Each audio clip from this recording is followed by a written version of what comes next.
Real Estate Hour, the longest-running real estate talk show in the North Bay, heard every Sunday morning right here on KSRO for over 35 years. Hosted by Allison Norman and Stephanie Norman, local realtors with local real estate experience. The Norman Home Team, a mother-daughter real estate team with Keller Williams Realty Wine Country. And now, here are Allison and Stephanie. Good morning. Happy Sunday. Good morning. Good morning. Thanks for tuning in on this lovely Sunday morning. It is. It's cool and crisp and recovering from that game last night. Yeah, we're all in recovery mode. Yes. Good season, 49ers. Yeah. Thanks for the 49ers fun and sometimes stressful year, but season. But boy, they just got got destroyed last night. Not much stress, was it? No, just a lot of.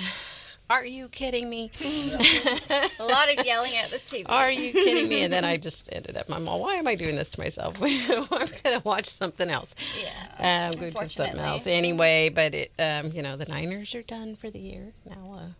When do the Giants? When do the Giants start?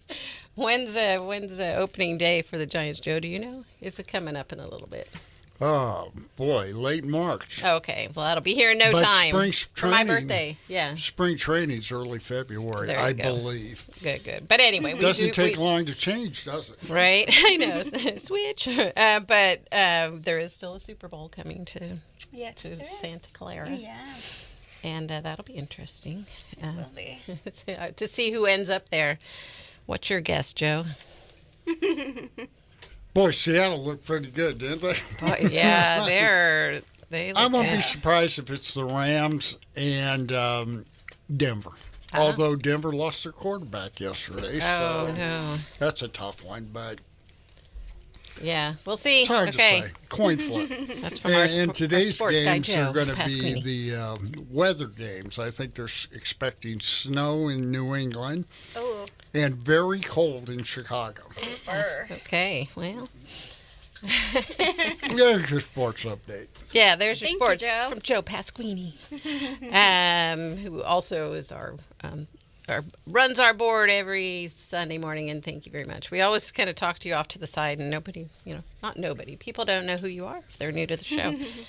You've been with the Real Estate Hour for a long time. 20 years or something. Close to 20 years. Yeah, running that board, keeping us I remember on that time. as well as Mike tried to remember when he started, and he couldn't do that We still either. don't know. It's somewhere around 35 years ago. And I joined Mike probably 15 years ago. So Joe joined you, what? I think it's been 2 years, 2 years now. I don't know. Anyway, time just marches on, doesn't it? It does, yes. So here we are. Shall we get back into real estate? We should get into real estate. Yeah, let's talk about real estate. So, what do we have? We wanted to make sure to remind everyone we're going to talk about it every week. We're starting these new workshops we're going to do. And the reason I think we like the idea of calling it a workshop is, you can go sit in a presentation with PowerPoint slides and learn a little bit. There may be an element of that, but we also want it to be really an interactive where you can come and ask questions, real life scenarios that maybe you're in that situation.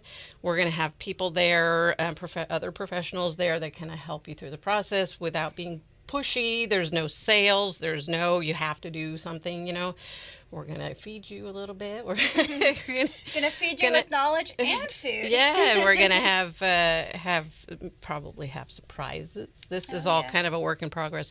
I'm hoping that people are ready to get back out into groups together. I think COVID really kind of brought that whole Zoom revolution, and which was amazing and is good for what it can do and what it can allow you to sit at home and learn and socialize really with people. However, there's nothing can be personal in-person contact and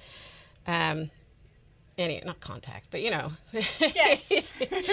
in a room with the same people with the same interest, learning about things and just talking about and asking questions. And Mike years ago started, we still have the email nodumbquestion@gmail.com, and really kind of our theme on the real estate hour is there is no dumb question. So following that up with these workshops where you can come in person and ask questions. And always when you ask a question, there's somebody else in the room that's thinking the same thing and they're afraid to ask the question. So ask those questions. Yeah, so we're ramping up that. We have 2 scheduled in February with 2 additional we're getting ready to get on the books. We've got a lot of really great ideas.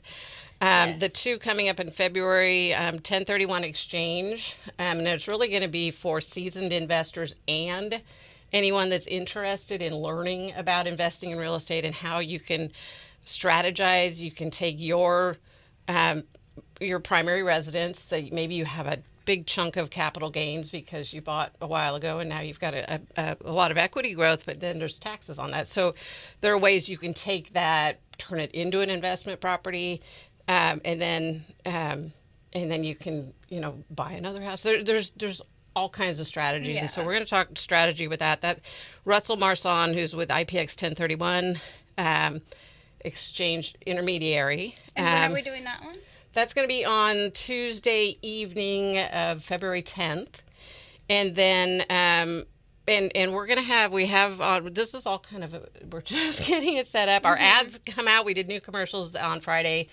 One of them is talking about our workshops. It's going to direct you to our website where we have an interactive calendar where you can learn about the different events and sign up for them. And then we have a first-time buyer event. Yeah, so then I believe it's the 24th. It's also a Tuesday evening.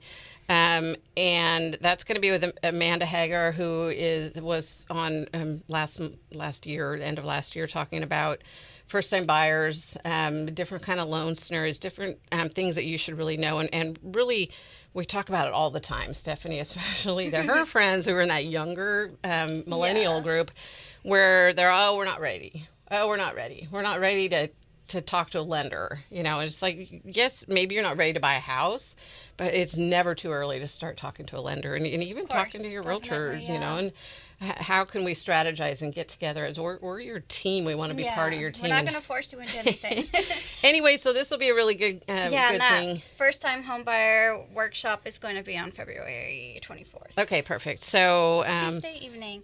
We hope you'll come, even if you have some young person in your life that also you'd be surprised how many people and you don't even that are not, you're not a young person, right? I was going to say that there is a whole demographic of older adults who have never owned a home, or you actually qualify as a first-time home buyer if you haven't owned a home in 3 years for some loan scenarios. So and things change so much and so fast that if you haven't bought a house in a while, it's a good idea to come to this class, this workshop, and learn about that. So those are coming up. So stay tuned for that. We're going to have lots more information. We're going to have next week we have Lon Lazar of Lazar Legal, who is a trust and probate attorney.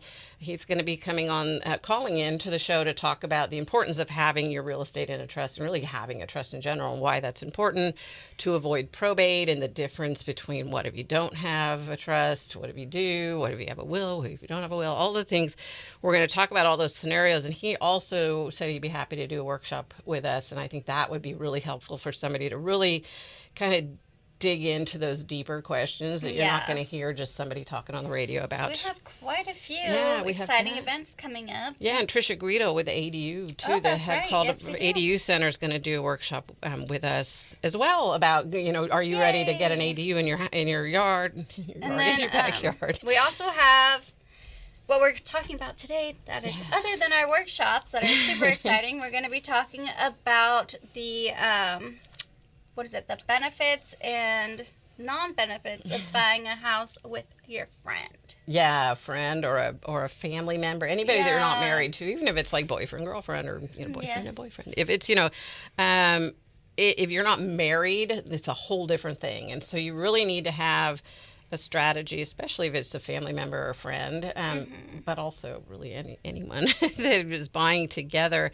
you have to have that that exit strategy, and you have to have a clear agreement and understanding. It's a good idea to have something written up. So we're going to talk all about that. There's also some interesting, there's an interesting, we actually, somebody that came and looked at our property on Mark West Springs Road, had mentioned to me, and I hadn't really heard much about it, but it's cottage housing, and it's this whole thing that you can. It's a cottage housing development, and it's a group of smaller homes that you can put on a piece of land.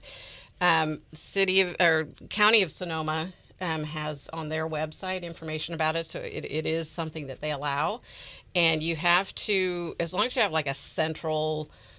Like in a condo complex or a mobile home park, you have to have like a central location, a central meeting place, or all of that.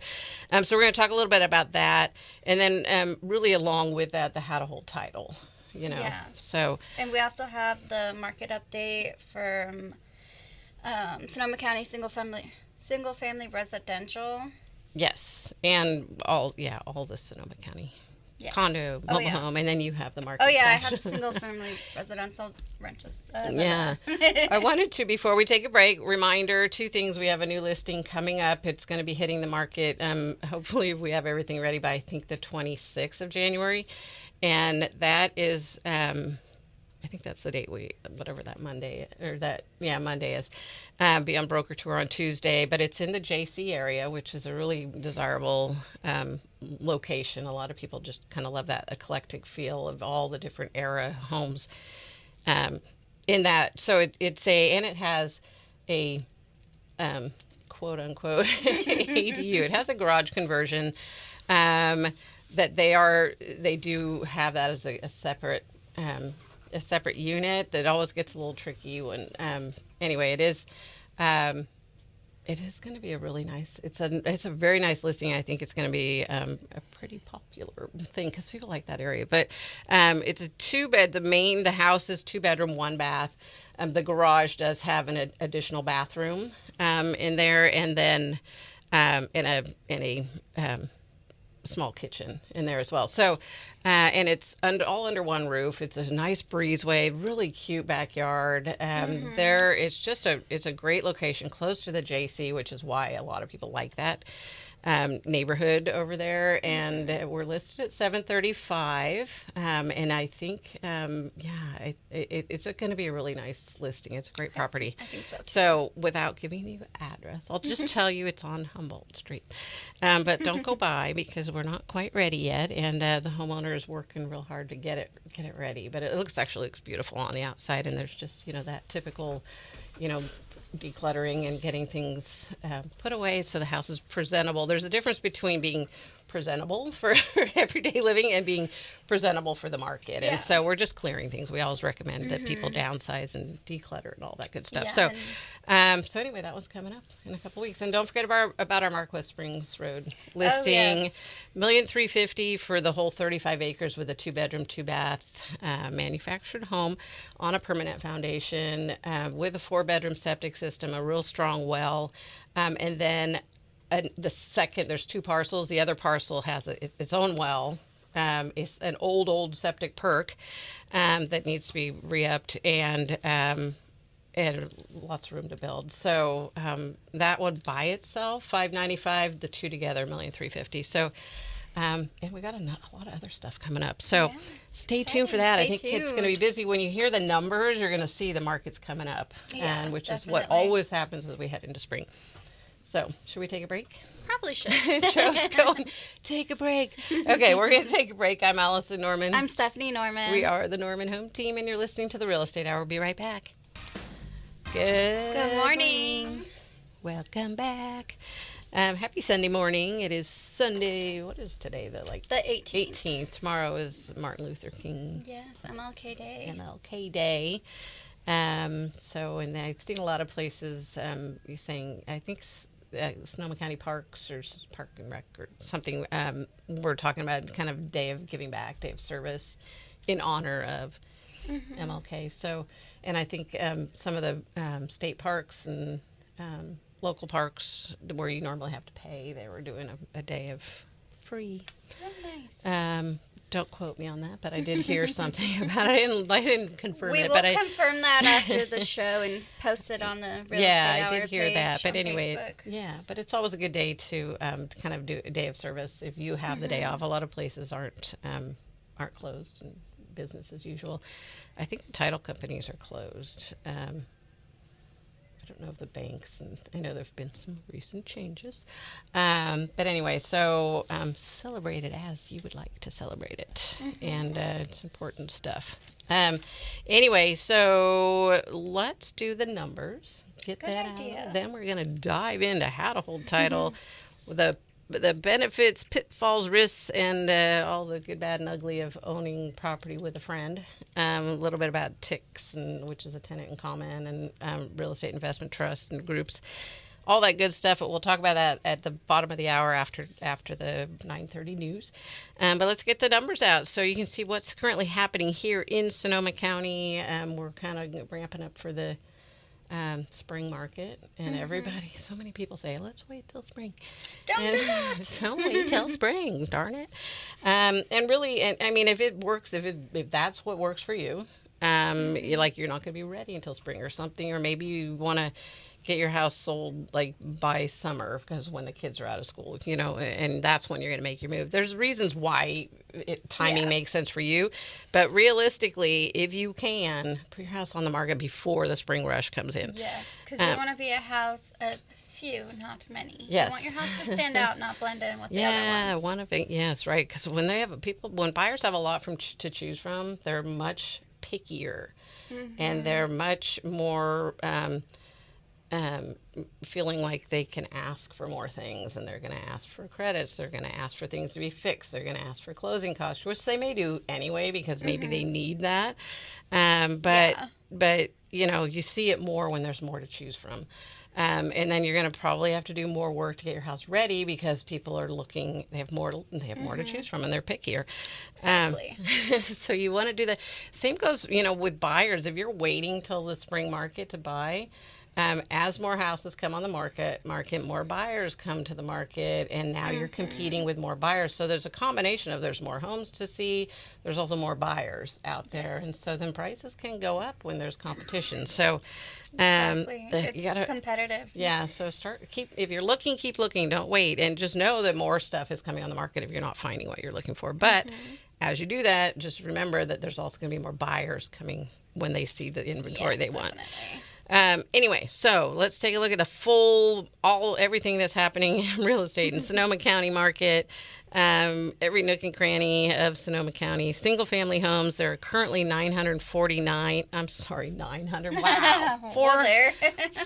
There was like 800 of, end of last year. But so 9 would be a really big number. But 494, and that is inching back up a little bit, like I said, as we head towards spring. And the median for those that are active on the market, single family homes, is 1,172,000. Those are the homes that are sitting on the market waiting for a buyer. The homes that are in escrow, single family homes, there are 172. The median price for those, $799,000. That number is always lower because we always have a lot of big priced homes that are sitting on the market longer. We're just in a market right now where higher priced homes are sitting a little bit longer. Okay, so then condos, we have 92 active condos in the market. We have 33 in escrow. Mobile homes, we have 70 active on the market right now, and then we have 20 in escrow. Multi-units, we have 73 active multi-units, which is 2 to 4 units, whether they're separate or duplex, triplex, fourplex. And those are, multiple units on one parcel. 73 active there, and then 17 in escrow. And land, we're seeing that land number come down a little. It's 252 for buildable residential lots and land. 252 active, 33 in escrow. So we're still kind of seeing the same amount going into escrow, but that number of what's available is coming down. It got up over 3 for the first time that I've seen in a long time. And so seeing it back down under 3 is good. And when we've got a really big increase in people starting to look at Mark West Springs Road as well. And that was, land just is hard. It's hard to sell. Land, people are looking for something very specific. A lot of times you have to have a lot of cash because even if you get a land loan, the land loans usually require a larger down payment.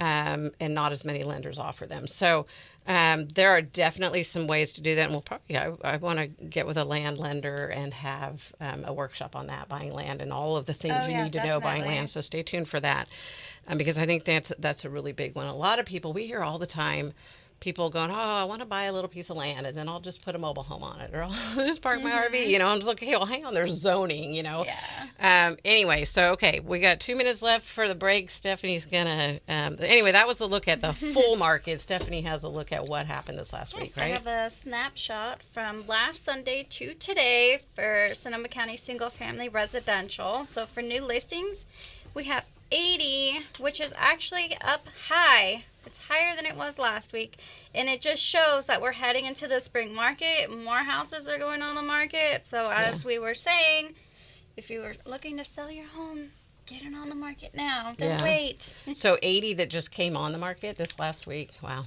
Okay. Yeah. Single family homes. Okay. And that's at an average median list price of $797,000. And then back on market, we have 7. Price reduction, we have 32. In escrow, 40. Pending, 21. And closed, 45, with an average median sold price of $922,000, with 106 average of 106 days on the market. And that 106, it just shows that the 106 days, it just shows that something that was on the market for a longer amount of time sold. Yeah, and then also that 922 average median sold just shows that there was something at a higher price that sold. Yeah, and didn't we look it up and it was like a $5 million house? You're right. Yeah, so it was like a $5 million house that made that number go up. Yeah, the more you break down the numbers, the smaller the sample that you're looking at is, the more one little thing triggers a big change. So we do like to keep an eye still on what's coming on the market, what's selling week by week. I think it's important to see that. Yeah, it's definitely a whole different number than what happens in the whole market that we look at. Anyway, that music means we gotta go. We gotta go take a break. We come back. We're gonna talk about the good, the bad, and the ugly of owning a home with a friend or a family member, and all. It's a good idea, but it's also can be a lot of trouble. So we'll direct you through that. I'm Allison Norman. I'm Stephanie Norman. We're the Norman Home Team, and you're listening to the Real Estate Hour. We'll be right back. Stay tuned. Good morning. We're back. We're back. Happy Sunday morning. Okay, so I'm gonna take you through real quick what the common ways of holding title in California. So California, and every state is a little different as far as how real estate is done.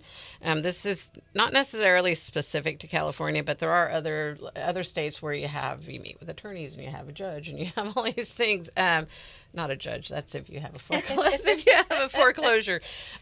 Some states, if there's a foreclosure, it involves going to court and a judge. In other states, it's there's a trustee and it's a sale at auction and all of that stuff. So, but as far as holding title. Common ways are, and this is a question when you write an offer, you get an offer accepted, you're going to get a questionnaire from the title company, because you're going to open escrow. They're going to send out this questionnaire. One of the questions on there is, how do you plan to hold title? A lot of times people don't know, like right at the very beginning, or I don't know, let me talk to my attorney, and all of this, but they want to know like right now. So they're going to ask you that question. If you say we're not really sure, just let them know that and they'll give you, they'll let you figure it out. But so there's community property, and that applies only if somebody is married. So only married spouses can take property as community property, and we are a community property state. So even if you don't take it, title as community property, it is. Even if somebody's not on the title, unless they do a quick claim, which is a whole other thing, but saying they have no interest in the property, it is community property if you're married in the state of California, unless they do the quick claim and take themselves off. And again, talk to an attorney about that. There are some nuances to that. Another way is joint tenancy. So any number of persons can be married spouses or not, can take title as joint tenancy.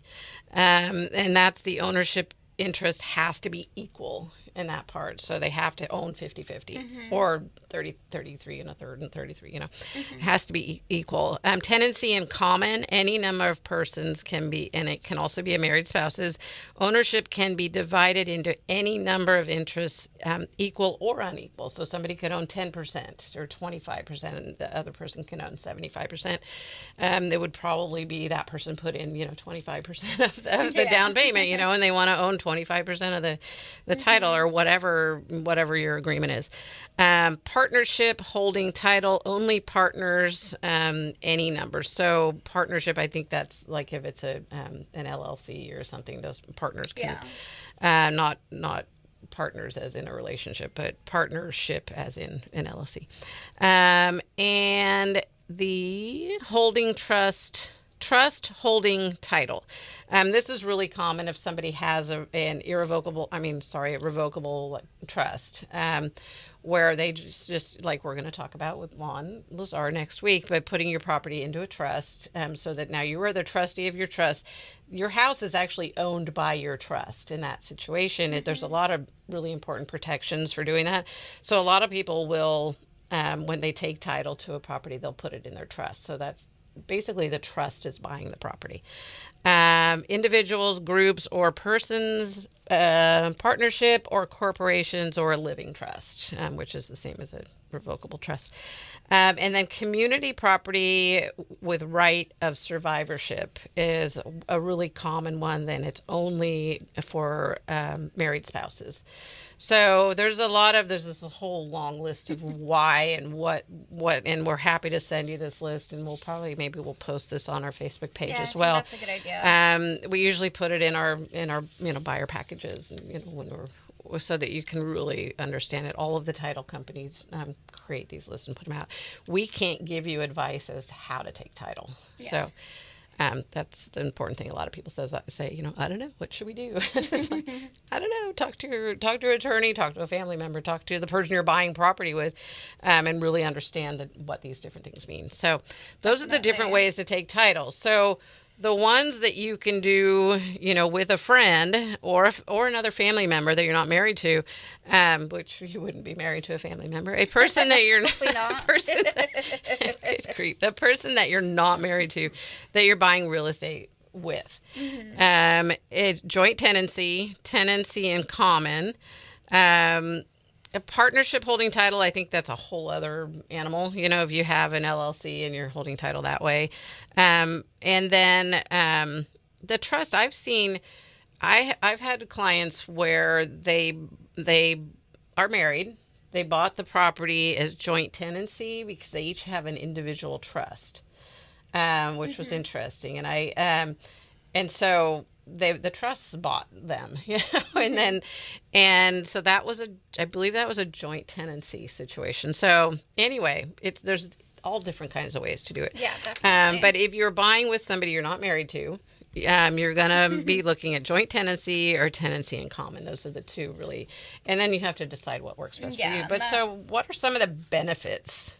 So the benefits of if you're buying real estate with a friend or family member in California, you could have shared financial responsibility, splitting the down payment, closing costs, managing or mortgage payments, property taxes, insurance, and maintenance can make home ownership more affordable in high-cost California markets.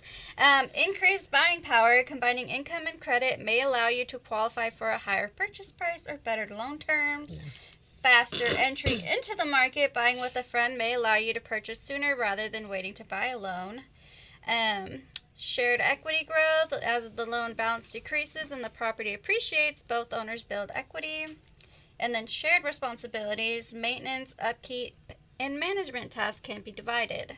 But there's also also pitfalls and risks. Yes, sir. But hang on. Before we move on to pitfalls and risks, let's elaborate on those a little bit. So Okay. and we really are seeing, and we're hearing more and more stories. In fact, you had just pointed out on the news, you saw a story about. Talking about a lot of people were buying, a lot of friends were buying houses together because they couldn't afford getting an apartment or getting a house on their own. Right. So, you go in on an apartment together. People have roommates and all that. Why not make it a house, where you're going to... You're putting in about the same amount of money, I technically. know. And you're building equity. So you're not just giving your money to your landlord every month. You're building equity, and it's a shared equity between however many people go in together on the property. It's a really good way to get your foot in the door of real estate. And even if you then decide, let's just keep this as a rental property, if people decide to go their separate ways. But it definitely does increase your buying power. And that's why we're seeing, especially in high priced areas like California. And then it's important to understand that everybody has to be on the same loan. It's not, I'm getting a loan for my portion, you're getting a loan for your portion. Yeah. It is a shared responsibility, and it's a shared financial responsibility. And it's not always going to be cheaper than renting an apartment, because it depends on where we're at in the market and everything. Yeah, and what the rates are and what you're buying, So but to look at it, there's tax write-offs in some cases. You're going to have shared. Depends on how you, and this is where you want to talk to your CPA or your financial or your tax person, and say, I own a share of this house. How do I write that off? Because you can write off your mortgage insurance or your mortgage payment, your interest, not insurance. You can write off your interest that you're paying each year. You're going to get a statement, but it's going to be a joint statement because it's one loan. So then you've got to take it to your CPA and say, I own 20% of this house. How do I write this off? So there's a lot of that. So that kind of takes us into what are the pitfalls and risk, and why it's a good idea, but you need to move cautiously and carefully and be very informed on what you're doing, right? So what are some pitfalls and risks? So some pitfalls and risks. Joint financial liability. Each borrower is typically responsible for the full mortgage. If one person stops paying, the lender can pursue both. Credit impact. Late payments or default affect both owners' credit scores. Legal and ownership complexity. How you hold title. Joint tenancy versus tenancy in common has serious legal and inheritance consequences. Relationship strain. Disagreements over money, repairs, upgrades, or lifestyle changes can damage friendships. Exit challenges. Selling, refinancing, or buying out a coworker can be expensive, or co-owner, sorry, not coworker. Buying out a co-owner can be expensive and time-consuming. Decision-making conflicts. Major decisions often require agreement, which can slow down progress or create conflict. Right. So all the things. There's some pretty high risks with buying real estate with a friend or family member. Yeah, I mean the two that are there's kind of two groups of things in that whole list. The one is the financial. Yes, you're sharing the financial burden, but you're also sharing the financial responsibility. If you have a loan and one person doesn't have the money that month, and now suddenly you're on the hook for all of it, or it defaults and now you've got a ding to your credit because they didn't make their portion of the payment. So it's just like if you're renting, it's like if one person doesn't come up with their share of the rent, either your rent is late and you're going to get evicted eventually if or you're paying the whole thing. So it's the same thing. So it's really important to have a clear understanding of that, and make sure everyone's on the same page. Yes, we can all afford this. And your lender's going to make sure that you're all going to, in theory, can afford it. But things happen and life changes like any person buying a house. Things can happen. But the other thing that stands out that I think is equally or maybe even more important is how strong is your relationship. That you are going to be able to handle making hard decisions, and what is one person's vision and what, maybe maybe I just want to buy a house to live in. You want to buy a house to fix up and sell, to get some instant equity growth by adding a bunch of money in and fixing it up. And I'm all, hang on, I don't want to spend all that money, So have that conversation first, a clear understanding of why are we buying this together? Is it just because we want a place to live, or are we looking at it as an investment? Do we want to sell it in 3 years, or do we want to rent it out after 3 years and then we can do an exchange? In that point, when you sell it, you can figure out strategically how to divide your portion of it into an exchange, and that would be a good question for Russell Marsan at our workshop that's coming up on 1031 Exchange. Yes, definitely. But there's all these really hard conversations you need to have, and how I think the most important thing is how strong is your relationship, and whether it's with a partner or it's with just a friend or like brother a or lawyer sister. involved, right? Yeah, With there are contracts, contracts, and exit challenging. Somebody needs to or wants to, or somebody suddenly they're going to get married and they're all, okay, well, I I don't want this anymore. You'd have to buy out, just like in a divorce situation, you'd have to buy out that other person. Or, see if you can bring somebody else on. You'd have to refinance, you'd have to get a whole new loan with somebody else on that loan. It's a whole different animal there. So you really want to sit down with an attorney, have them write up. And there are, I think you can go online and find examples of agreements for that, tenant in common agreements, and then I would still have an attorney look at it if you find something online. But it's really important to know kind of what your expectations are of the other person, of the property, all of that. You really want to protect yourself when it comes to that. Yeah, and then California specific considerations is choosing between joint tenancy, which is equal ownership, with the right of survivorship. So if you're joint tenant and that person dies, then there is, becomes yours with that. If, and again, talk to an attorney, and it depends on how it's all written up. Yeah. But typically joint tenancy, equal ownership with right of survivorship, and then tenancy in common, which is flexible ownership where you own a percentage of that. And then understanding how property taxes, capital gains, deductions may apply to each owner, which we mentioned, and knowing that disputes can lead to costly legal actions, including a potential court-ordered sale if you can't come to an agreement. So here's some ways that you can protect yourself. I think we kind of already brought it up. But what do you have on your list? So you want to create a written ownership agreements detailing contributions, ownership percentages, payment responsibilities, decision making, and exit strategies. Yes. Discuss long-term goals before buying. Include how long you plan to own and what happens if one person wants to sell.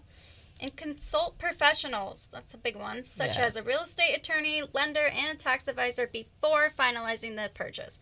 You want to make sure you know what you're getting into, and if you need to get out of it, how you're going to get out of it. Yeah, exactly. So what's the bottom line? So the bottom line is buying real estate with a friend in California or family member can be a smart way to achieve home ownership, but it requires clear communication, legal planning, and realistic expectations. Putting agreements in writing before you buy can help protect both your investment and your relationship. Yes. I think it's good. It's a really cool thing that's available, but it's important to find out. There's other people that pool that maybe California doesn't make sense for them, but so they can pool their funds together into what's called a real estate investment group. And then there's also a real estate investment trust, which is more of a bigger, more formal thing. Yeah. Well, let's take a break, and then we'll talk a little bit about the difference between that and then just buying a house with your friend.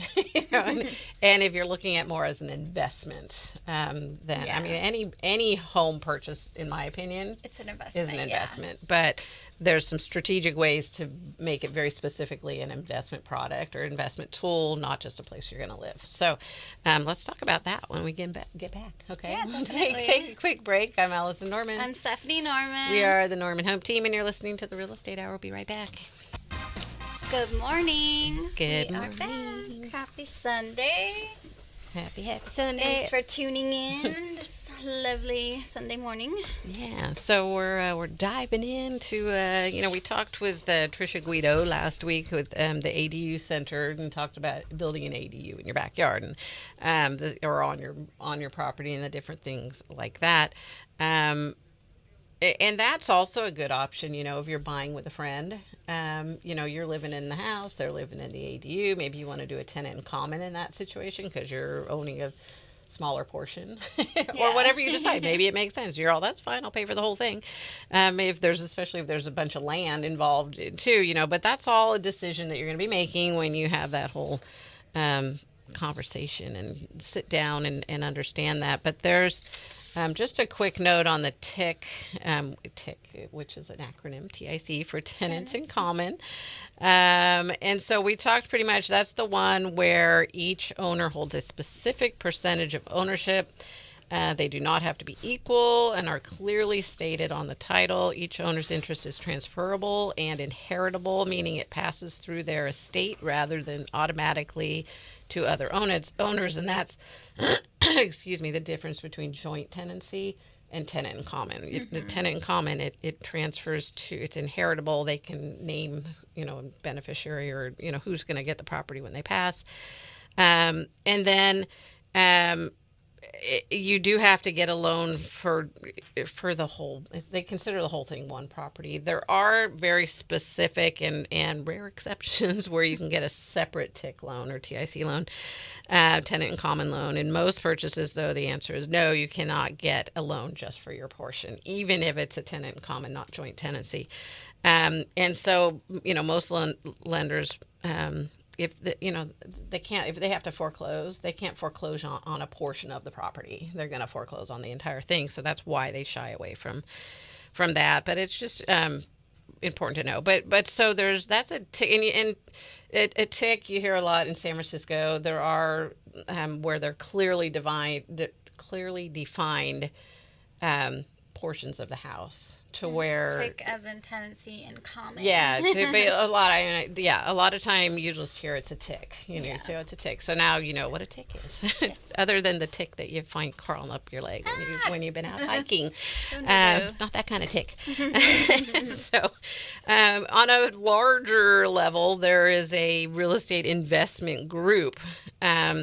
That is something else that you can go in, and you hear of groups. Sometimes it's 30, 20 to 30 people, or even more. Now, sometimes. Is that different than a timeshare? Yes. I think a timeshare, and it depends. Well, yes, it's not, because a timeshare you're basically buying time to live in this, and it's not. I don't even know how a timeshare. it's different. Don't ask me that question. Yeah, it's not the same.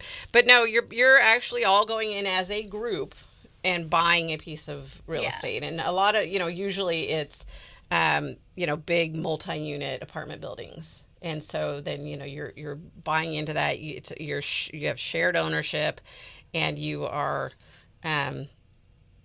You're getting the rent, you're responsible for a portion of the maintenance. You're responsible, and there's usually always a management company that handles all that. But how a real estate investment group works is they pool funds from multiple investors to purchase, manage, and eventually sell or refinance real estate assets. Each participant plays a defined role within this investment structure. So there's a sponsor or manager, which is a general partner, and they find the property, arrange financing, manage operations, and execute the strategy. So they're going to get the property, and they're kind of in charge of figuring it all out. Then there's the investors who are limited partners.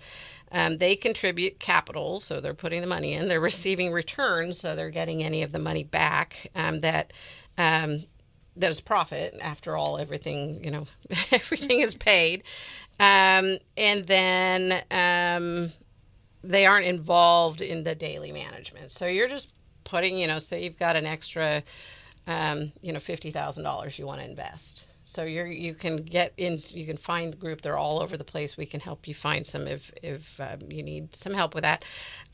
You put that money into this. You want to make sure it's a legitimate do your research and all of that, and what are they buying, and what are the dividends, or not dividends, but what is the profit you're going to be getting? You're getting it monthly, or do you just get it when the place sells? So all different things to look at. But so you put that money in, and then you don't have to do anything else. Somebody else is managing it, and you can say, I own some real estate. And I'm sitting back and receiving the benefits of owning real estate without doing anything. The property may include residential rentals, multifamily buildings, commercial properties, or development projects. And then the returns are typically generated from rental income appreciation, so equity growth, refinancing, or sale of the property. And so then they pull money out and you get whatever, what if you own, 10% or 5% or whatever of this building, then you're going to get 5% of whatever the equity growth or the whatever, the income and all of the things. So benefits of that is passive income, no tenant management or maintenance responsibility, access to larger investments. So you can start with a small amount of money and be a part owner in something big. And then, that you may not be able to afford individually. Professional management, you've got experienced operators oversee the investment, diversification, spread risk across multiple properties or markets, and then potential tax advantages, depreciation, and other strategies that may reduce taxable income. Some of the risks, and you want to go over the risks? I know we've got a few minutes left. Risks and considerations. Lack of control. Investors do not make operational decisions. Yeah, you're out of the loop. And then. And liquidity, capital is often tied up for several years, so you can't just say, "Oh, I need that money back." Yes. You get the money back when they sell the property, and so it's out of your hands. And then manager risk. Performance depends heavily on the sponsor's experience and execution. Market risk. Economic conditions, interest rates, and rents can impact returns. And fees. Management and performance fees can reduce net returns. There you go. So, it's an interesting thing. So that's a real estate investment group. There's a REIT that is a REIT, Real Estate Investment Trust. That's a whole other conversation. It's usually more big office buildings, medical buildings, bigger, and it's on a much higher level. It's a different animal. But we're going to talk about that on another day because we're out of time. So if you have specific questions, let us know. I do want to fit in, if we have a minute, I did mention cottage housing development. And there is a good page of information on the Permit Sonoma website. We'll post this on the Facebook page as well, which is the Real Estate Hour. With Allison and Stephanie Norman. We also have our YouTube that we post videos from the Real Estate Hour. Yeah, well, that's Sonoma County Real Estate Hour on YouTube. So youtube.com/Sonoma County Real Estate Hour. The cottage housing, there are permits that are required, but County of Sonoma is recognizing cottage housing development as a type of housing to build. If you're looking for buying a piece of land, putting some houses on it, building whatever, and doing it with friends or a group, that's an option out there. So look for our Facebook page because we don't have time to talk about it. But it's the Real Estate Hour with Allison and Stephanie Norman on Facebook. Go there. I'm going to post this and we'll tell you all about it on Facebook. Yeah, and you can always find us on ksro.com. Yep. Or give us a call, 707-799-3617. I'm Allison Norman. I'm Stephanie Norman. We are the Norman Home Team. You've been listening to the Real Estate Hour. Have a great day. You've been listening to the Real Estate Hour with Allison and Stephanie Norman, the Norman Home Team on KSRO. Join them every Sunday morning at 9. Sonoma County real estate market knowledge from real estate professionals born and raised in the North Bay. You can reach Allison and Stephanie anytime. Call or text 707-799-3617. That's 707-799-3617. DRE license numbers 017-20334 and 022-09237. The Real Estate Hour with Allison Norman and Stephanie Norman. Sunday mornings at 9 on KSRO and KSRO.com.